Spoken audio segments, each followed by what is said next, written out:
will unmute them. Please rise for silent invocation, followed by the Pledge of Allegiance. And if we could all, in our silence, let's remember our first responders. Let's remember our medical care workers who are on the front lines in this battle.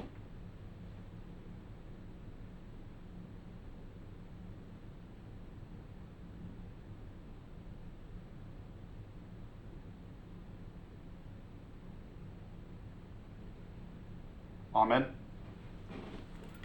I pledge allegiance to the flag of the United States of America and to the republic for which it stands, one nation, under God, indivisible, with liberty and justice for all. Special council meeting of April 7th has been called to order, and if you would, we are meeting both in person and virtually. So we have 3 council people present. We have 2 meeting via the internet through Zoom. So if you're watching at home on POG TV or streaming it, just be patient with us. That's what's going on. Will the clerk call the roll? Councilmember Ford. Present. Councilmember Tremont. Here. Councilmember Stiltner. Here. Vice Mayor Bastian. Here. Mayor Burnett. Here. Also, for those of us on the dais, there is one microphone. It's on top of the screen there. So if you could project as you're talking to each other or individuals who are with us virtually, if you could project in that direction so that the microphone they can hear us the same way we hear them. With that, item discussion, COVID-19 update. Jake Johansson. Mayor and council, I'm going to step to the podium for this as I usually do.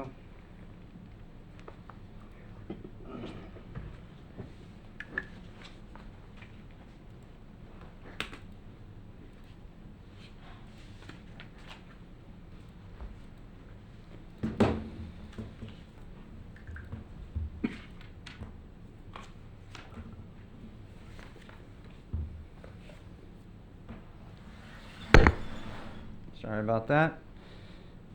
Mayor, Council, tonight is our special meeting on COVID-19 with an update.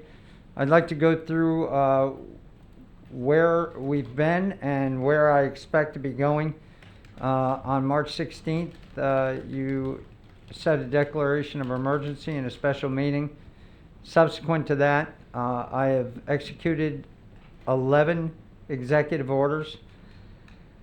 The main executive orders that you all have seen has been to waive or delay utility shutoffs, waive late fees, revoke special events, major and minor, in the city, suspend the council and committee meetings for the month of April.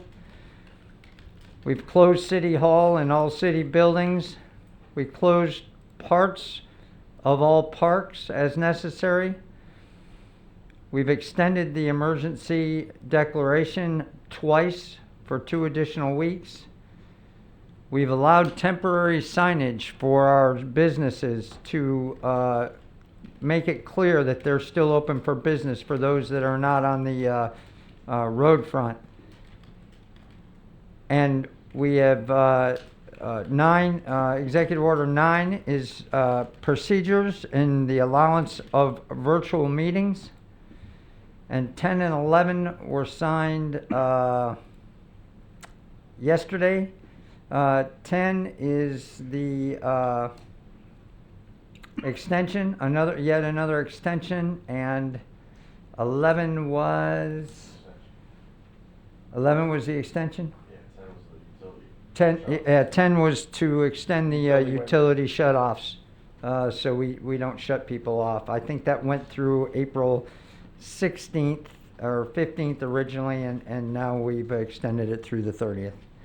So that gets you up to speed on the executive orders that have been signed by my hand in your absence. Most of these have been with discussions with you all. Thank you for your guidance on some of them. It's As some of you know, my initial thought was to do some things that we've subsequently not done as we had more discussions through the night. One of the things that I'd like to bring up to council and to the public in general, I believe that every crisis, there's an opportunity to turn adversity into opportunity. And in my opinion, something amazing is happening here in the county and in the region. The city managers and the county manager have a 1-hour meeting 3 times a week where we all coordinate and for the most part decide to do the same thing across the board. Very rarely have cities done things that the other cities haven't done. Keeping the boat ramps open was one of them. The initial thought was to close the boat ramps. We all got together, decided to keep them open. And there are other items with utility billing, keeping city halls open, closing city halls. We all did that probably within 24 hours of each other. So there's been a phenomenal amount of collaboration among city managers and the county manager. We've been lockstep on almost every decision. Our HR directors navigating through the FFCRA and the CARES Act with our assistant city manager and the business district in the chamber have done an excellent job communicating and coordinating to make sure everybody is on the same page. Our city attorneys and the county attorney are meeting, I think, weekly to make sure that every executive order and every opinion is vetted, interpreted, and for the most part, we're all following the same guidance. I think I need a new mask too, Scott. So, and it goes on and on. The clerks are getting together. Everybody is getting together to coordinate and communicate. Mayor, I know your Volusia League of Cities mandate is for coordination, collaboration, and cooperation. You're seeing it here. So I couldn't be happier with the collaboration that's going on here in Volusia County. I wrote a quick note to Deb Denny's, who mentioned it today on her radio show, that it's alive and well here, and I'm pretty proud of that and pretty happy that we're all coordinating. So that's what's going on in the county. Where do I think we're going from here? I'm trying to get Port Orange staff and the city managers throughout the county and the county manager to look 6 weeks ahead on reconstituting government and reconstituting the economy. Doing what we can for small businesses and starting to develop programs to get everybody back on their feet. The Port Orange Community Trust, I haven't done my video yet, but is setting up a fund drive to start to take care of the people that are affected with layoffs and lost jobs with needed food. Everybody is stepping up in the nonprofit realm and in the profit realm to do everything they can to keep our economy and our cities going in a time of need. I believe that we need to continue social distancing. It's very important. The mayor put out a letter the other day stating that if you don't need to be at somebody else's house, you shouldn't be at somebody else's house, 6 feet apart or not. Do your best to social distance. The farther you stay apart, the better off you are. And the least amount of time out in public, the better off you are as far as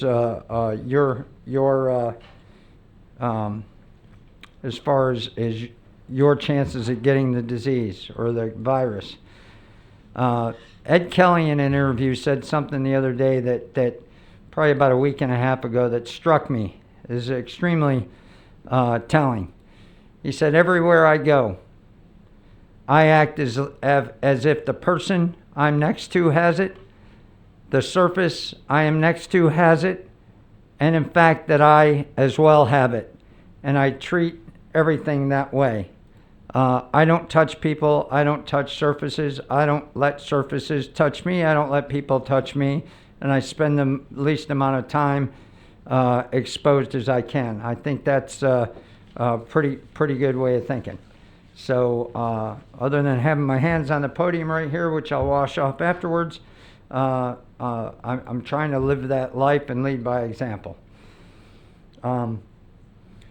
For the small businesses and the businesses in Port Orange that are affected, we're getting the word out, and I talked to Debbie Connors from the Chamber today at a Rotary meeting, as well as the Rotary folks, about the CARES Act and the Paycheck Protection Program, what that entails. It's, to use a Navy term, it's a soup sandwich right now, but I heard the SBA is coming around. They're getting their website fixed.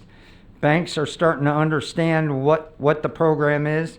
It's a loan right now, but they envision the loan becoming a grant and a payoff. It's just a matter of time and when that federal money comes. I'm not too convinced it's going to come quick, so I would expect that banks and small businesses are going to be in the danger zone until probably August or so. But we're working with the county and the SBA to do everything we can to get those loan applications in, submitted, so we can be the first at the well if required. Secondly, the county is working right now. This isn't 6 weeks. Hopefully it's only about a week down the road if it happens at all. But they're working with corporate, hotel corporate leadership to find out non-congregate lodging facilities for our first responders and our healthcare officials that may have been exposed to the point where they need to be sequestered and quarantined and can't do that in the privacy of their own home, and we don't have any government quarters for them. So we're working with them now.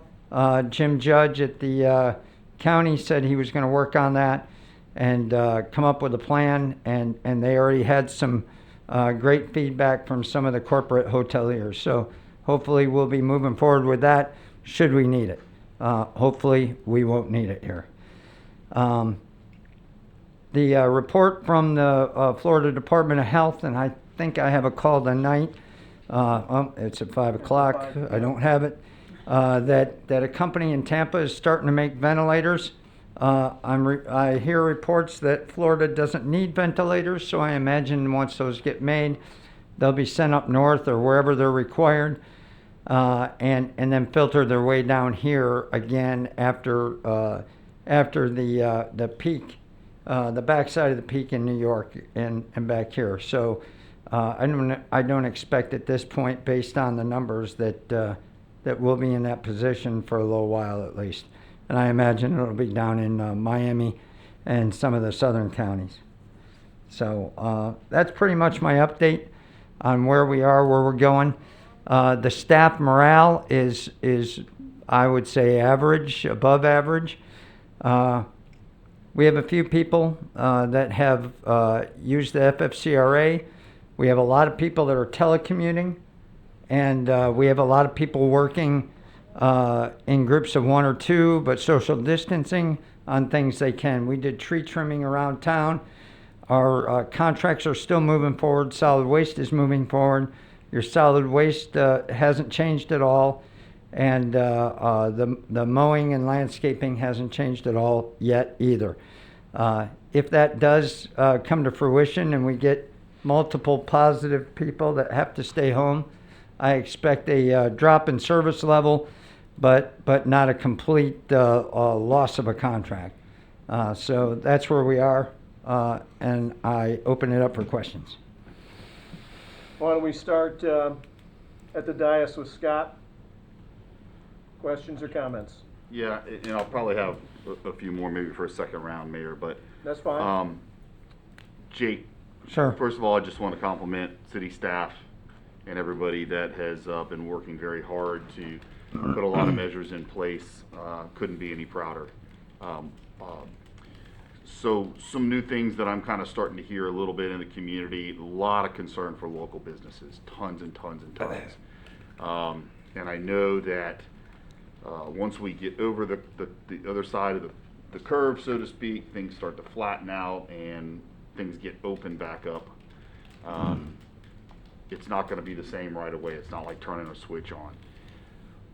And I'm kind of going somewhere, but I'm just giving you a little bit of a longer way to get there. So I'm also hearing that a lot of folks are having great difficulty that have been laid off in connecting to the resources that the media is putting out there, or they still don't know how to do that. If there's any way, and I know it's always tough to ask this because it's just not easy, again, like flipping a switch, but if there's any way we can create on our website some more direct research or resource links for our businesses and our residents, especially those that are looking for grant opportunities for sustainability, residents looking for how they can apply for, I guess now they don't call it unemployment benefits, they call it reemployment benefits, which is great. But I've got somebody very close and near and dear to my heart who's been trying for 4 days to get online and fill out that. She's been terminated from her job and needs those benefits, and finally this morning was able to make a phone call and talk to a person who sent her to a site that led to another site and another site, and eventually downloaded a form that she can, believe it or not, in this day and age, she said, just print out the hard form, fill it out, and send and mail it to us. It'll be just Right. as quick. So I know that's not really our role, but one of the things we know in the city of Port Orange is our residents tend to look to us to ask those, even when they're not our role. So we can look and see if there's anything there, what we can do on our website that, you know, we can be referring folks to using our social media networks, even though, again, it's not our role to just kind of help promote those, because there's definitely some confusion as to what those resources are. Maybe there could be some help there with the chamber for the small businesses. Also, and I think, Jake, you touched on this on one of your social media posts, I believe, we really do need to start a conversation now about the after effect of these. When the sun's shining brighter, things are changing, there's a lot of positivity. It's not going to be that way for everybody. A lot of folks are still going to have a lot of concern, a lot of fear, a lot of frustration, a lot of loss, and we need to promote that conversation, Jake. I appreciate you already kind of starting that on, hey, be careful what you're saying to people, and on social media, you just don't know what folks are going through. I saw an interesting post, just an example, an interesting post where in one of the HOA communities, somebody was concerned about a small travel trailer, RV style, that had been placed in a driveway, and that our code enforcement hadn't done something about it yet. And it turns out that it's a doctor, it's a local doctor who doesn't want to go into his home for fear of infecting his family, but he's got to have somewhere to go get sleep. And so happened to own this, moved it to the driveway, and that's what it's doing, you know. And so we're going to have to look at more patience, more understanding, bending and temporarily offsetting some things that aren't part of the norm. I think until the mindset gets to, we're truly in a pandemic, Right. Yeah. that people are going to be worried about code violators and parking on the wrong side of the road and things of that nature. That I'll tell you, that is not where our city's focus is right now. We will try, but and I don't think you want this either, but I'm not gonna go around putting the motorhome on at 29 Briar as a police officer. Please you know, we're gonna get those calls. We're gonna have to kind of look at them, but we will ask, and I'll continue to push, and I'll ask you all to continue to push, that look, our thanks for the information. It's important information. Let's give it, it's kind of like waiving the water bill, right? Let's give it 30 days. And Then we'll attack it with a vengeance if people relook are lingering. Yeah. So Yeah, I agree. we'll do that. And I think we're going to find there's a lot of areas Right. in the normal day-to-day business that maybe we're going to have to be a little bit more flexible, a little bit more understanding in using that good Yes, sir. resource of discretion with a lot going on. And so anyway, I appreciate your leadership and your comments already about the after effects and being mindful of what everybody's going through. So I'll pass on for now, Mayor. I may have something else before we're I'd done. like to share something else with you Go ahead. while we're on your I'll thing. go, So I will make more than one pass to make sure we get everybody. you Go ahead. bet. So we have, if you go to the website, a COVID-19 information page. We just picked that up. Christine Martindale has been uploading things on it slowly but surely. And our next phase of that will be all those resources for small businesses. And it might be just a direct to the chamber, but we got to make sure that what's on the chamber page is the stuff that we want people to go to as Yeah, well, right? right. All the right info. I don't want to direct somebody to a partial page. So what we're not going to be able to do is stop the madness with this. I can't download a form. The SBA website is broke. The best way to get a loan is to fill out the form and bring it in. And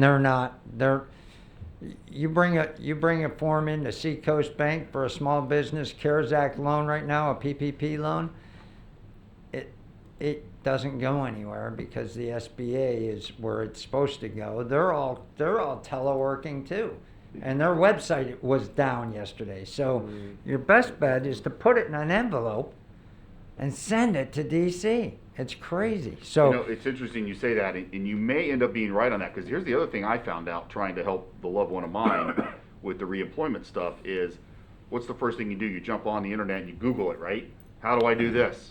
Well, the problem that I found out with that is when you do that, you've got all these vendor sites. yeah, You can't it's not tell- the SBA. You cannot tell if it's legitimate or not, Right. and they're wanting. They're Give gonna me $75, I'll make Well, your job not easy. so much that. A lot of them, form pops up. They want to know everything you wouldn't want to give somebody for Right. identity theft, right? Social Security, driver's license. I mean, it's unnerving. Yeah. And so for the state of Florida, we finally figured that one out. It actually turned out not to be. Right. We could see a .gov site, which really surprised me, because normally I try to rely on the .orgs, .govs for stuff like this. Anyhow, so just give that some thought and where we We can will. help, we may Yeah. wanna- And, you know, another thing, I don't know if we're going to get to it, but another important thing, and it's hard to say, but hard to say to 3 elected officials who are looking at me, but politicians have a slant on everything. The media has a slant on everything. No, you come put out on. so you put out Florida Department of Health and CDC stuff on your Facebook. You don't. This is what I heard from the Right. blah. It's CDC, WHO, or Florida Department of Health. Right. It might not be right, but that is the source. Right. That is the only person that's collecting that information. Anybody else is getting it from some other source, manipulating the numbers, or coming up with their own opinion and putting it in an article or in a news flash, and you know, next thing you know, it's the gospel. So you're absolutely right. The city's webpage at www.port-orange.org is probably, if you're looking for city information or links to other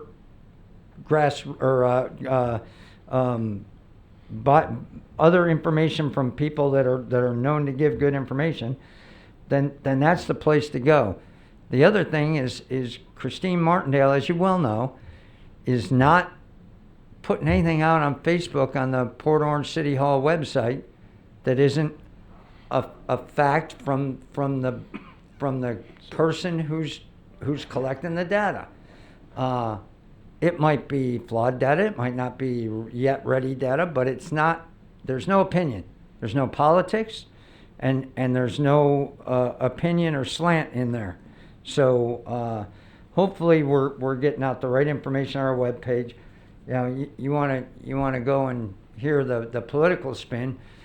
listen to some talk radio or read a newspaper or a magazine or something that puts you in the slant you want to hear. And I get that too, but the city isn't going to post that stuff. The city's only going to post the facts as we know them from the officers that provide that data. Drew? Scott brought up some good points. I was the flexibility and the understanding and the patience with all these things. Like you said, you wouldn't even think about that camper, being an issue during this. But whatever HOA it was says, oh, I got a problem with this. I mean, the guy's doing his job. He doesn't want to get anybody else sick. Like you said, we're in a pandemic, and you would hope that some of these organizations could be flexible and understanding and show some compassion, and whether it be 30 days or 45 days or however long this takes, relook at it then when we get back to somewhat normal, Right. and address it at that time. I don't think now is the for something like that is a time to be hard on somebody. And I appreciate the updates and everything that you're doing, that staff's doing, that everybody's doing, because I mean these times it's a different time frame and things have to be done differently, and everybody's doing the best they can to get by, and things will continue, and like whenever the time is, at some point we're going to get back to somewhat normal.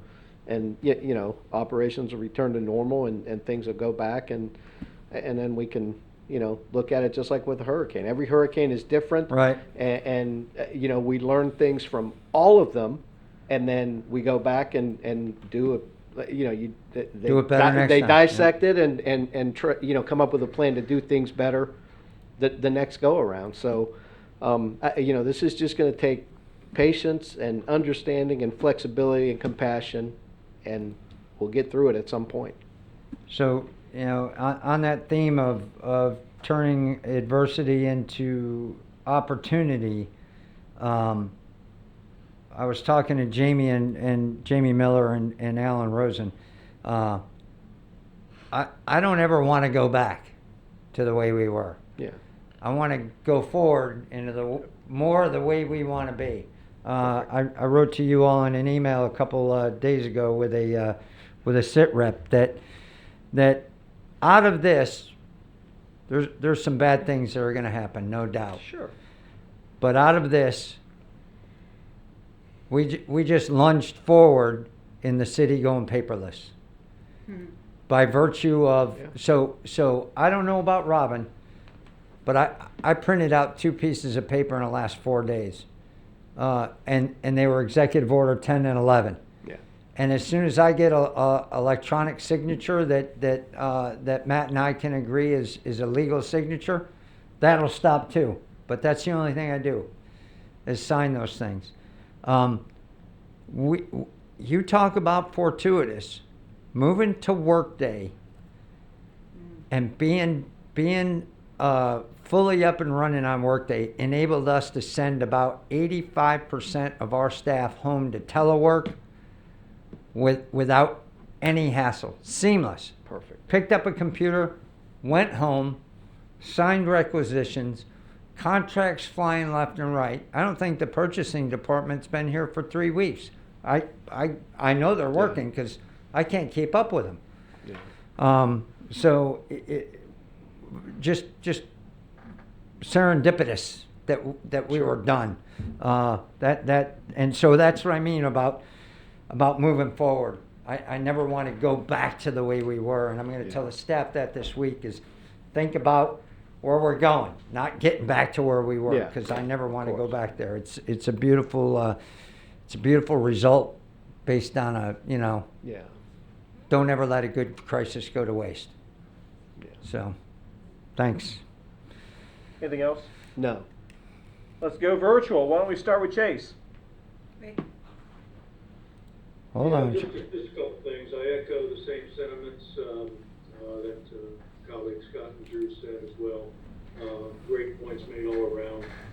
Let's start off first. My hats off to our staff You know, Jake and your staff do a hell of a job, Matt Jones as well. Very informative, and you guys have been very responsive to questions that I've had that are fed to me through a lot of constituents, a lot of questions out there, and you've been very quick on the response and very articulate with your answers, and that's given a lot of talking points to help really educate a lot of folks out there. And Christine doing a great job getting the word out, information that people are needing. I agree with Scott, whatever we can do, whether it's in our wheelhouse or not, whatever we can do to provide the most information, accurate information to our residents, the better off we can serve them. So my hat's off to our staff. So while my hats are off, my heart goes out to so many in our community that are suffering right now. There's a very real financial strain on a lot of families out there. You know, when you talk about essential services, essential jobs and whatnot, well, goodness gracious, everything is essential when that job is what's putting food on your table. So, and we all agree that, and we all understand the situation that we're in right now. I guess the only request that I'm going to have tonight is that to see where staff is at, what council's pleasure is on extending our fee waivers, our late fee waivers on utilities and the shut-off times. You know, whatever time is that we all have an appetite for. Because again, I'm not suggesting waiving the bills itself. And maybe some sort of a program where they have to call in and set something up, which I know we already have in some situations. But I want to be very, very mindful of the people that are having trouble making any sort of ends meet. So I'd like us to look at that tonight. But aside from that, again, hats off to the staff and the members of the community. So many local stores have been meeting the needs, restocking shelves, getting things that need to be out there for people. So those are my comments. I'd definitely like to look at the shut-off times and the late fee waivers. I think when it comes to those types of things, and the state of emergency is obviously going to dictate how long this goes on, will probably dictate how long after. Right now, Jake has the authority to do those things for those by executive order, and has during the state of emergency.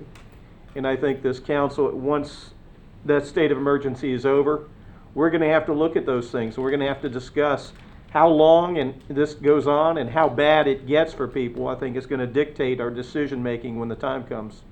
Jake? Yeah, I concur. Right now, we're good to go through April 30th, and that was Executive Order 10 that was sent to you yesterday. So we'll Matt and I will take another look at that, and if we're still in the same boat and everything's closed, I don't expect to start asking people for money.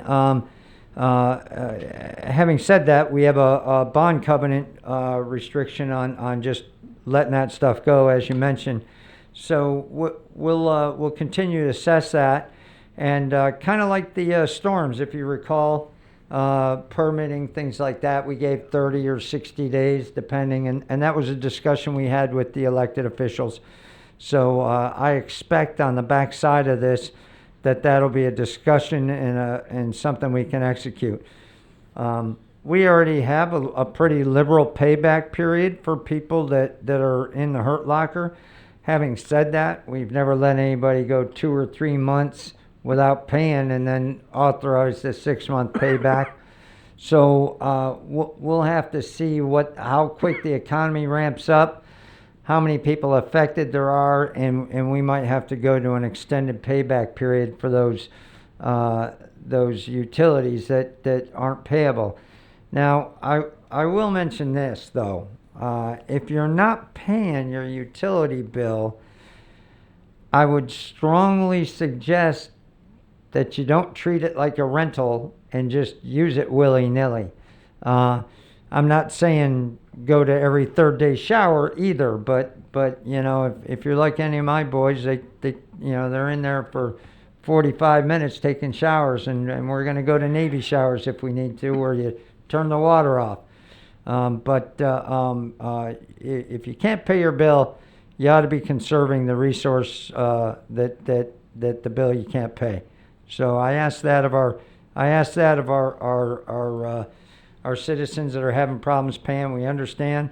We hear you. We're here to help, but help us help you by not abusing the utilities either. And remind me later, and I'll talk about wastewater management too. We're having a problem with that. And that's a good word, Jake, and I appreciate that heads up to our residents as well. And you've always been great at that. I think we've been very responsive in times of emergencies, and I just wanted to keep that out of the forefront and offer some people a little bit of relief and You bet. some sort of light during this dark period. But certainly, and I just paid my water bill just the other day, and the people at the customer service Thank you. are doing a terrific job fielding those calls. So well done. Well, as you're well aware, and I've told you in person before, the customer service staff here, the men and women, I'd last 2 days in that job, and there are many people that last 2 days in that job. I think probably on my third or fourth phone call, I would start with, "Look," and that would be the end of me. They have the heart of gold, those people, and they are the window into our city staff. They are our ambassadors, if you will, and they do a phenomenal job.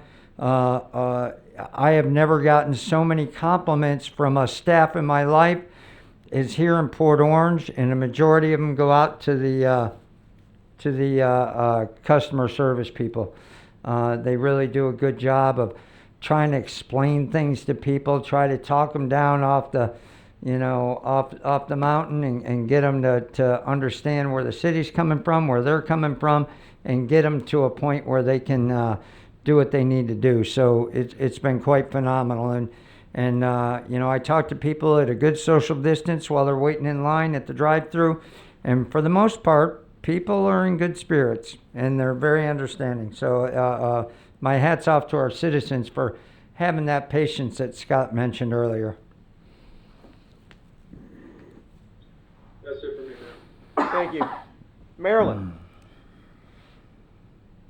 Well, I think I would just echo what the other council people have said. Staff is really doing a great job, as is the manager. I fielded all sorts of questions from residents about services all the way from water to traffic to community development to police, and without exception, I know our staff is working and answering those things, which I think is terrific. I do want to compliment Christine and whoever else she's working with in terms of the messaging on Facebook. I think that is terrific, and I would just remind all the residents, every opportunity we can get individually as well as tonight, go to the Port Orange Facebook page. It has a lot of good factual information. I was pleased to see the Positive Tone Rec Man doing his own little videos. It makes me chuckle, and I think that's a great addition. So I just would compliment everybody. I do have a question about something that was just said in terms of the utility bills. Did I hear you say, Jake, that you've extended it through April 30th? That's correct. I think EO 10. Yes. Executive Order 10. Coincidentally, I got my water bill today, and there was a very nice message on it that I thought was good, but it talked about late payment fee date as well as new charges shut off. And the new charges shut off date was May 15th, which is a little longer. I think that's the late payment. That's for you personally. If you don't pay your current bill, that's not a waiver. That is a late payment date for your current bill. Should you not pay it in the normal way of doing business, I have waived that fee through April 30th. Okay,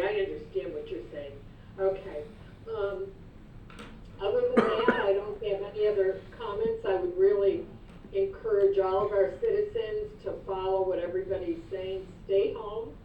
Don't go shopping. If you have to go to the grocery store or pharmacy, send one person once a week. Don't keep going out there. Thank you, yes. And I think we're gonna get through this. Terrific. So, Councilmember Ford, you know, since we're all gushing over everybody, I very, very, very much appreciate you answering very articulately some of that mail that you're getting, and replying to the citizens. That helps us measurably, and I know some people have a little bit of extra time on their hands and can type those emails. And when you run out of time, send them to us and we'll do them.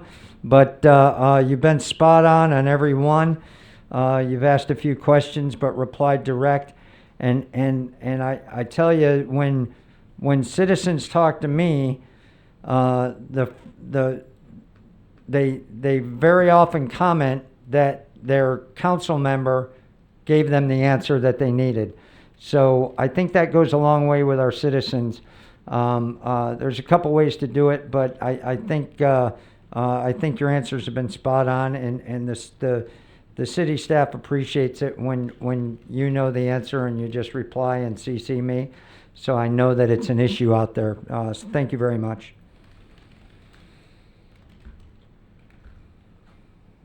Well, I might as well throw my things out before we go. I know Scott's probably got some additional.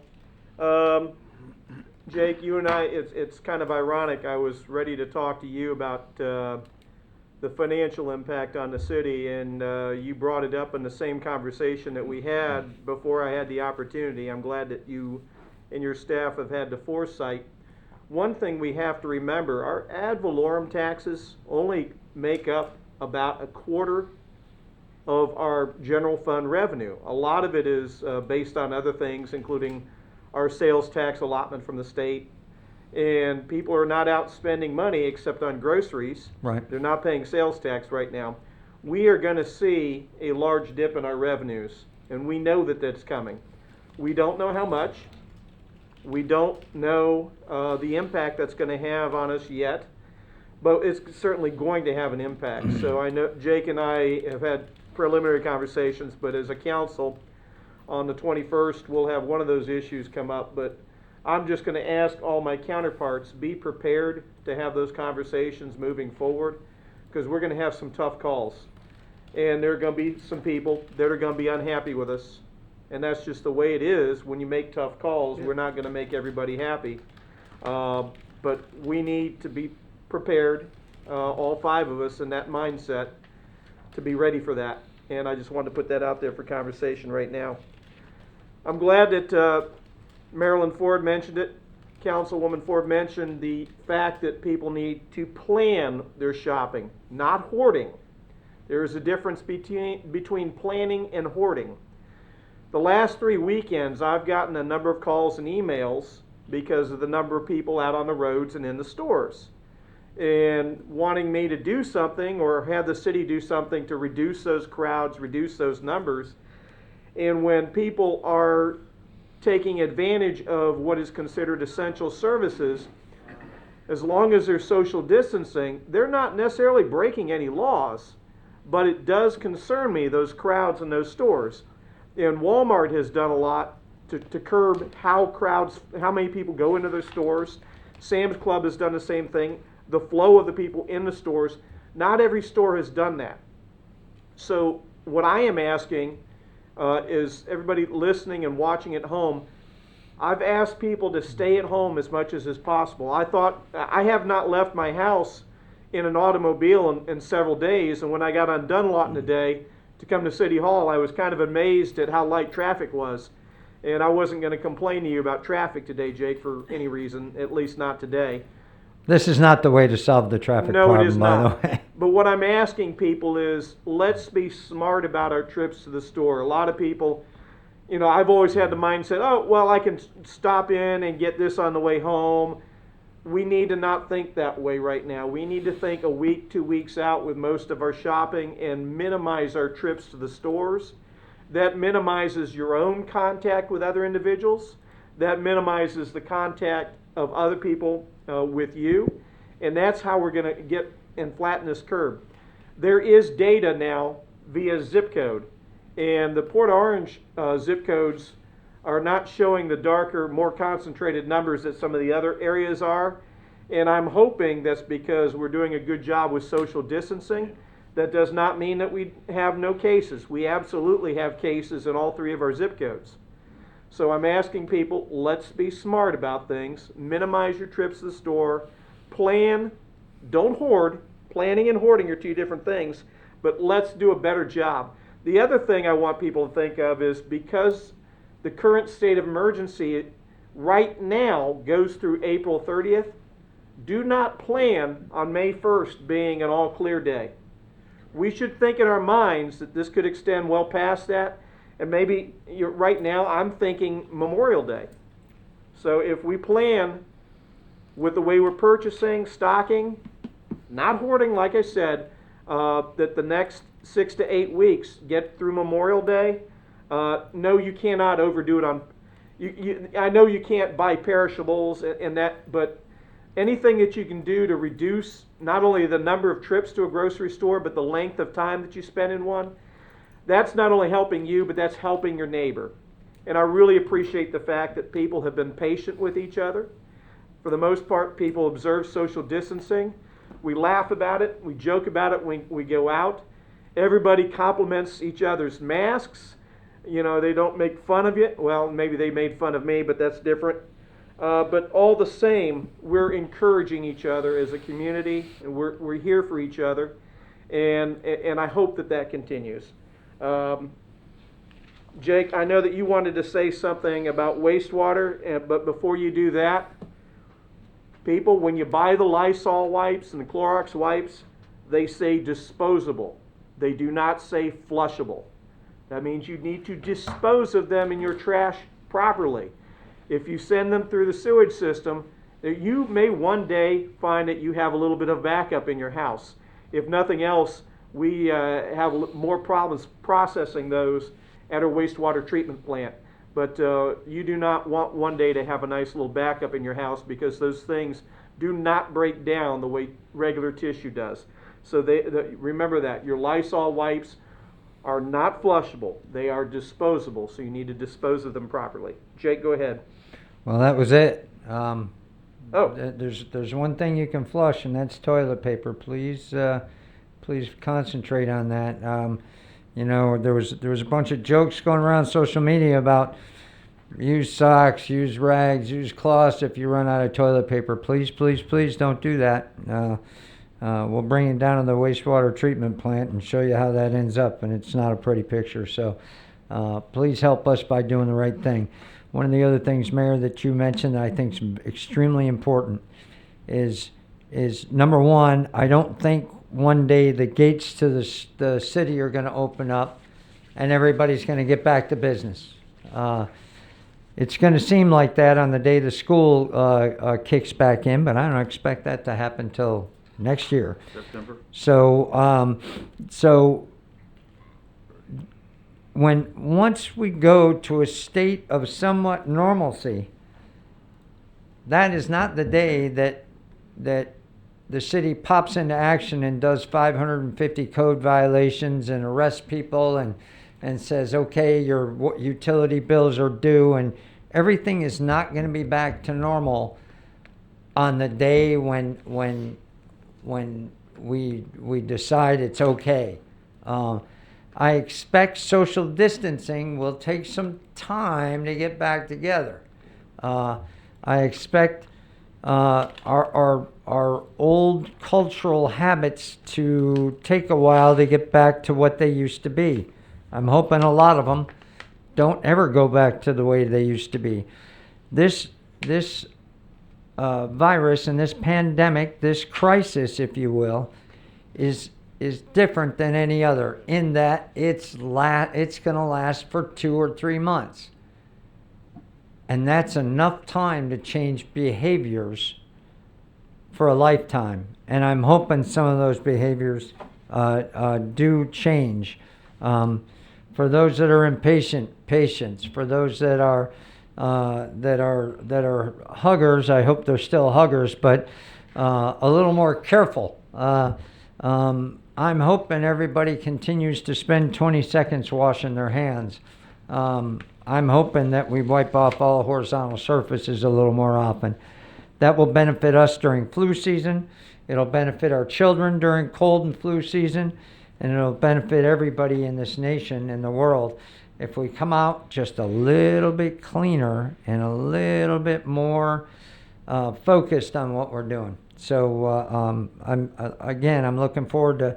I'm looking for opportunity in a bad situation, and those are the things I think will be outcomes. But continue to have patience with the city and with each other for the rest of the year, if not for the rest of your lives. Thank you. Final comments or other questions, Scott?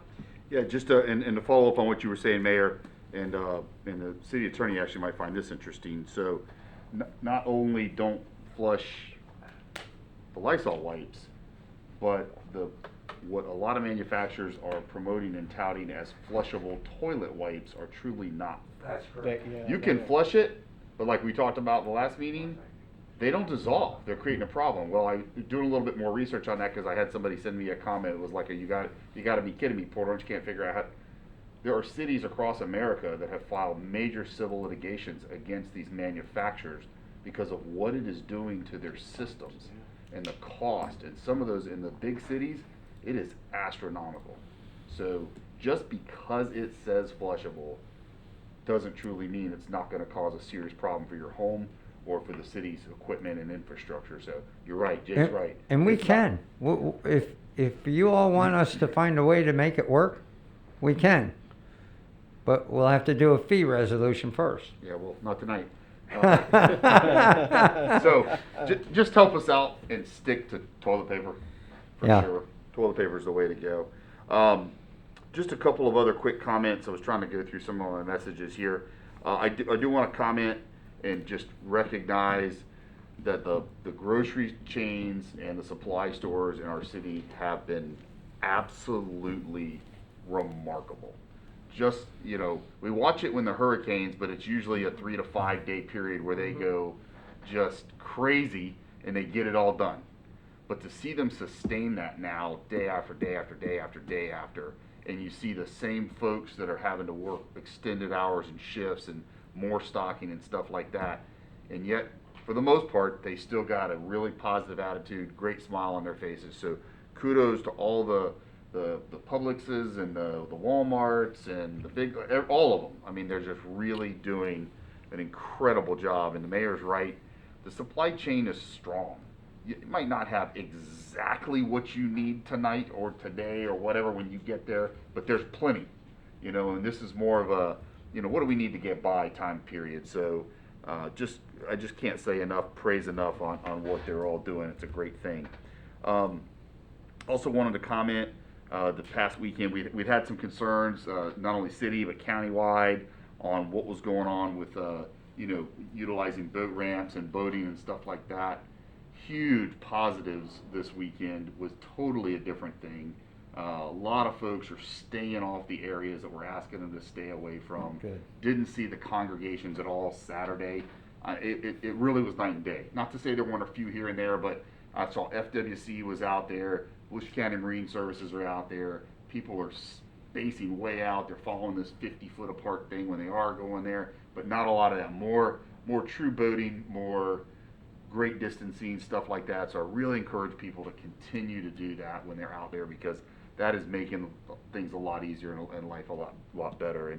And so good job on that. You saw the Seminole I did, closed yeah, and will not. and I get it. I mean, it doesn't take much for a very, very small group to ruin it for a lot of people. And I don't want to govern that way, by the way. I'd rather Me neither. I'd rather govern with the sniper approach versus the shotgun approach, right? So, but it gets difficult because it's about resources, and you don't necessarily always have, especially in the marine, side of that whole thing. So just want to keep encouraging folks.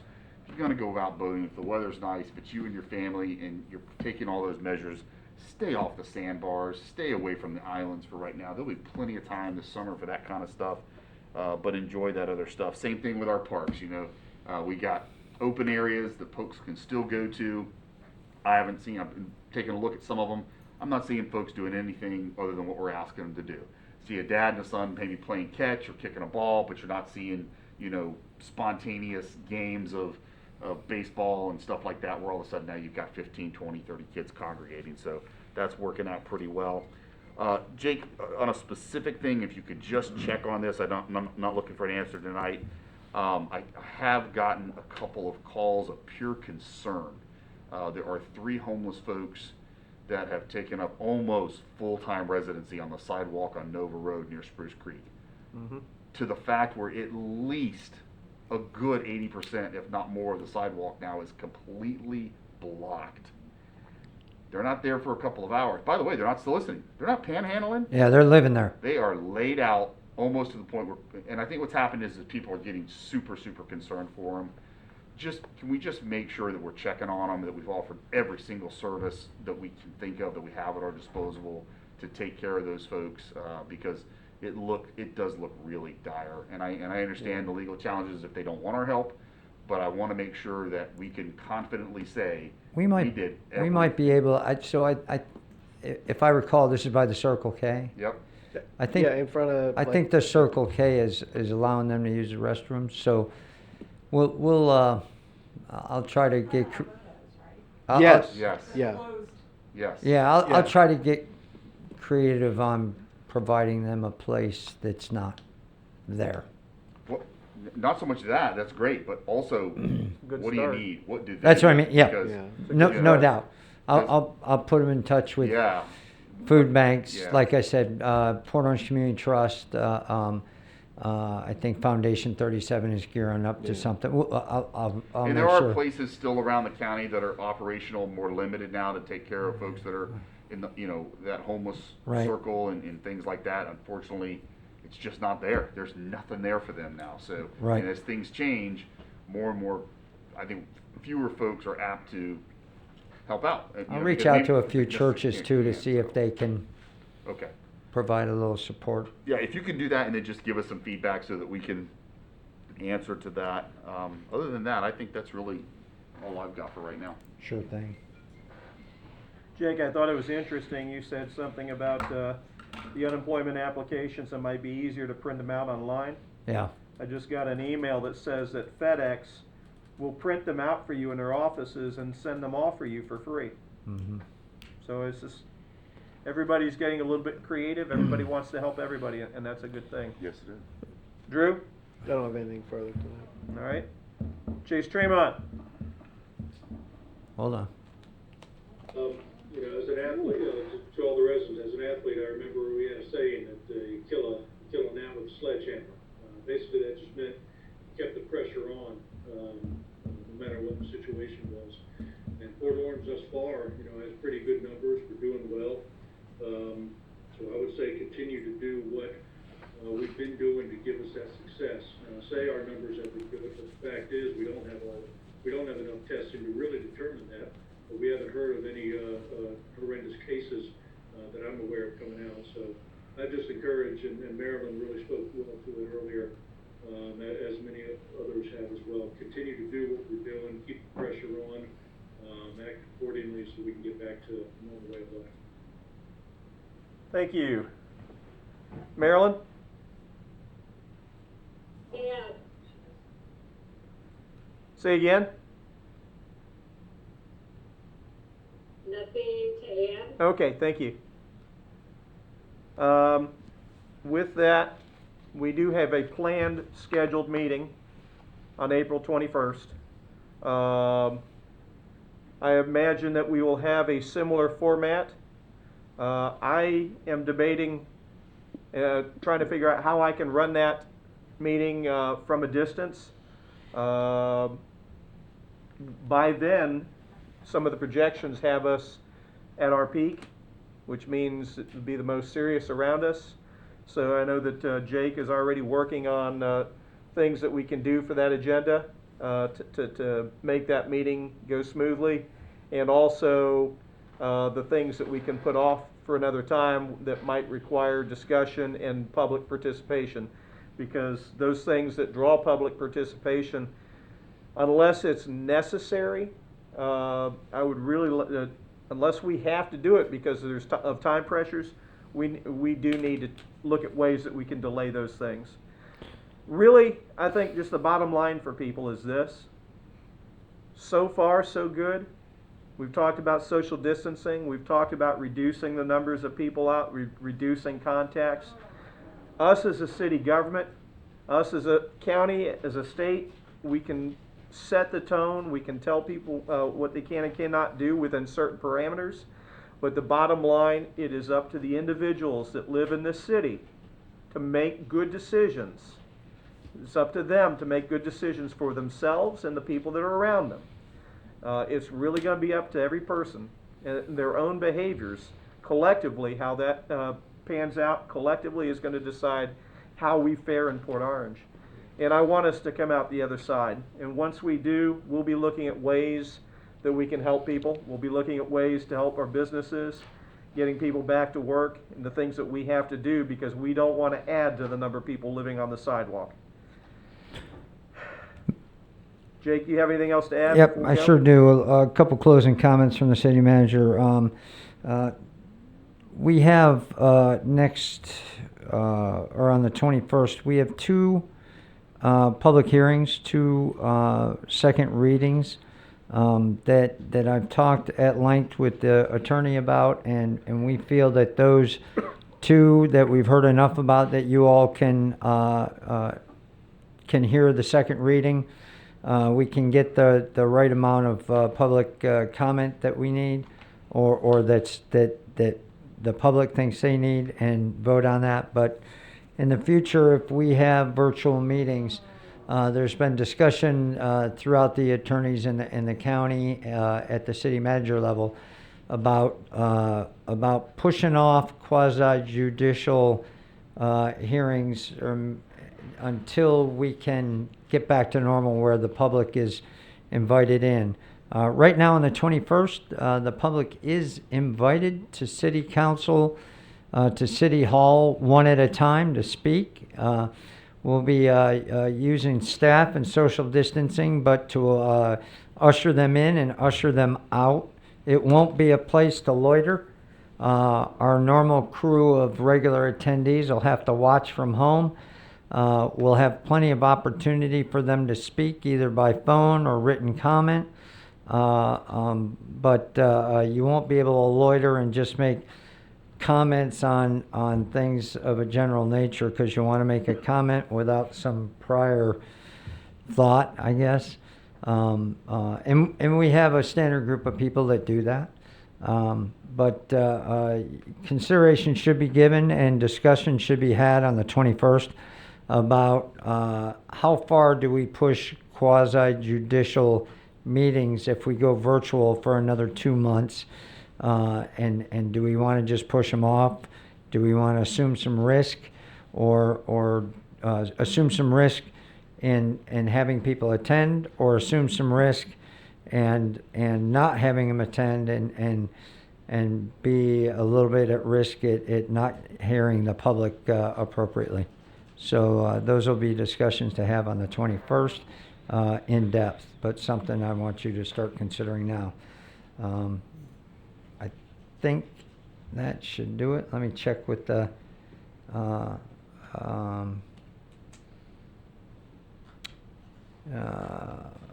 that's it.